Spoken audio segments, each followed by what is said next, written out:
তারাবি 8 রাকাত আর 20 রাকাত, 20 রাকাত তারাবি। দলিল এত দিছি, এরপর যদি না মানো তাহলে দলিল মাকদুম শাহ মাদানি বলতেছে, son of জান শাহ মাদানি, grandson of আবেদ শাহ মাদানি, সৈয়দ মাকদুম শাহ মাদানি বলছে 20 রাকাত তারাবি চলবে বাংলাদেশে। ইবাদতে কাটিং করে শয়তান, তুমি কিসের পরেজগার? তুমি তো শয়তান।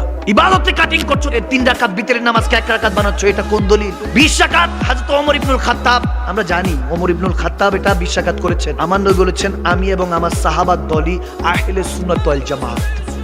আর আহলে সুন্নাত ওয়াল জামাতের আকীদা হলো সাহাবারা যেটা করেছেন সেটাই আমরা মানি। এই মওদুদির দল, এই লামাযাবির দল, আহলে হাদিসের দল যারা এখন বর্তমানে ফিতনা করে দিয়ে যাচ্ছে, মুসলমানদেরকে আলাদা করছে, এরা এখন সাহাবায়ে রাসূলদেরকে ছোট করার চেষ্টা করে। নাউজুবিল্লাহ। বলে আবু বকর সিদ্দিক হযরত ওমরের 1-2% গুনাহ ছিল বলে নাউজুবিল্লাহ।